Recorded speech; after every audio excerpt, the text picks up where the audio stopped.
मनोहर लाल ने ई ऑटो में बैठकर की एंट्री, दिया ग्रीन ट्रांसपोर्ट का संदेश। गुरुग्राम में 3 दिवसीय अर्बन मोबिलिटी इंडिया कॉन्फ्रेंस का हुआ शुभारंभ। टिकाऊ शहरी परिवहन और स्मार्ट मोबिलिटी पर हुई चर्चा।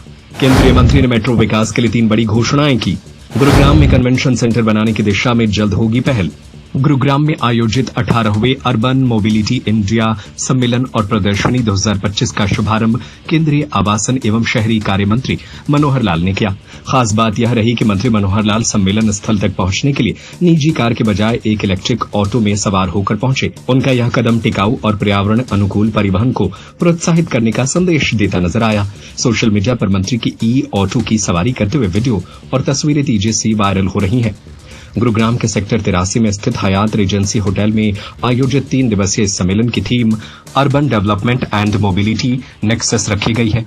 कार्यक्रम के शुभारंभ सत्र में केंद्रीय मंत्री मनोहर लाल ने दीप प्रज्वलित कर उद्घाटन किया और आधुनिक परिवहन प्रणाली पर रिसर्च सिंपोजियम, टेक्निकल सेशन व राउंड टेबल डिस्कशन में विशेषज्ञों ने भाग लिया। केंद्रीय मंत्री मनोहर लाल ने अपने संबोधन में कहा कि भारत में शहरी परिवहन को अधिक टिकाऊ, सुविधाजनक और नागरिक केंद्रित बनाने की दिशा में सरकार निरंतर प्रयासरत है।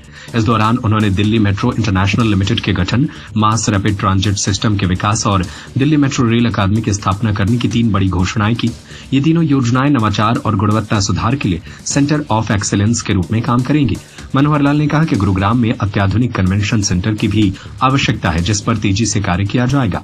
2014 में रादर हम 5% के लगभग पावर डेफिसिट थे। हमारे यहाँ कट लगते थे, कहीं से पावर इंपोर्ट हो नहीं पाती थी, समस्याएं बहुत थी, ईंधन जलते थे। आज हमने ईंधन बंद करते करते सारी आवश्यकता को पूरा कर लिया। ईवी व्हीकल्स की पूरा हमने आवश्यकता पूरी कर ली।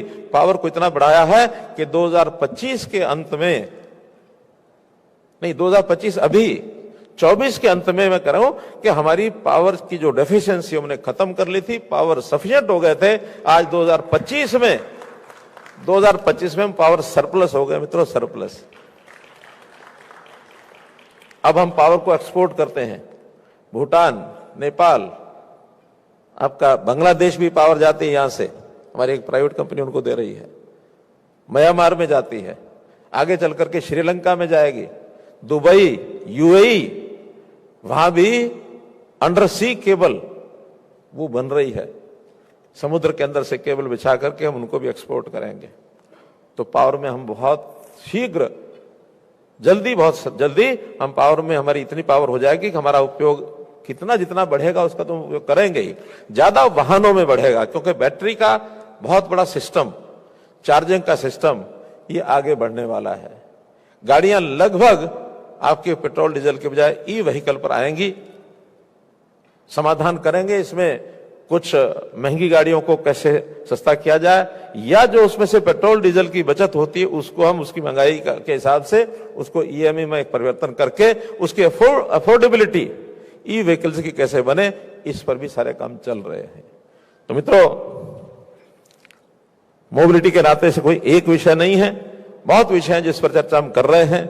बसेस का जहां तक विषय है, ई बसेस, पीएम ई बस सेवा, 10,000 बसेस के लिए हमने जो अभी एक प्रयोग शुरू किया, प्रयोग क्या माने कार्यक्रम है, और सभी स्टेट्स को बसें दी जा रही हैं। उसमें से 9,360 बसें इस 10,000 में से जो सैंक्शन हो गई हैं, 600 साढ़े 600 बसें हैं। जो भी स्टेट डिमांड करेगा उनको पूरा करेंगे, और इसके ऊपर भी हमने 1,000 करोड़ रुपए से ज्यादा इसके ऊपर खर्च किया है। इस पर सब्सिडी भी देते हैं। तो ऐसी ई बसेस का भी प्रयोग हम कर रहे हैं। अब ये केवल हम कर रहे हैं ऐसा नहीं है, दुनिया में भी बहुत अच्छे अच्छे प्रयोग, अच्छी प्रैक्टिसेस ये हो रही है, और हमारे से भी अच्छी हो रही है कई जगह। तो ऐसा इंटरनेशनल सेमिनार जो होते हैं उसमें हमारे लोग जाते हैं, वहां के लोग अपनी टेक्नोलॉजी के लोग को लेकर के यहां भी आते हैं, हमारे एमयूज उनके साथ हो रहे हैं। तो नई कंसेप्ट कैसे कैसे हम उनसे सीख सकें और अपनी बातें हम उनको कैसे बता सकें, इसके लिए भी बहुत सा बड़ा कार्यक्रम है। जैसे अभी डेनमार्क, नॉर्वे, स्कॉटलैंड, सिंगापुर, इन जैसे देशों में loop metro design, Copenhagen city ring जन, Oslo ring line, Glasgow subway, इसी प्रकार step free access, tactile flooring, AI आधारित सुरक्षा प्रणाली, हेल्पिंग हैंड स्कीम, ये कई ऐसी स्कीमें हैं जिनका अलग अलग प्रकार से इनका उपयोग हो रहा है। जो एक्सपर्ट लोग हैं वो इसको जानते हैं सब, और मैं समझता हूं 2 दिन में बैठ करके जरूर इसका विचार करेंगे। 3 दिन हमारे ये चलने वाला है, ऐसी नई स्कीमें हमारे यहाँ कौन सी लागू हो सकती हैं, इसका जरूर विचार करें। हम अंतर्राष्ट्रीय स्तर के ऊपर जो चीजों में आगे बढ़े हैं, उसके अंदर पहले तो हमारी जो सस्टेनेबिलिटी है, हमारी एक्सेसिबिलिटी है, ये दुनिया के बहुत देशों से अच्छी है। एक इंटीग्रेटेड सारा लूप ये हमारा कैसे बने और किस प्रकार से इस पर काम हो, ताकि कोई लाइन कहीं समाप्त ना हो, सारी लाइनें एक दूसरे से जुड़ जाए और पूरी रिंग जो हमारा क्लॉकवाइज, एंटी क्लॉकवाइज या स्ट्रेट इस ढंग से चले कि किसी को भी उसमें तकलीफ दिक्कत ना हो, जिसमें से हम आगे बढ़ सके। मनोहर लाल की ई ऑटो, सवारी और दूरदर्शी घोषणाओं ने गुरुग्राम से पूरे देश को टिकाऊ और हरित शहरी विकास की नई दिशा दिखा दी है। सत्य खबर, सत्य, सटीक, बेबाक।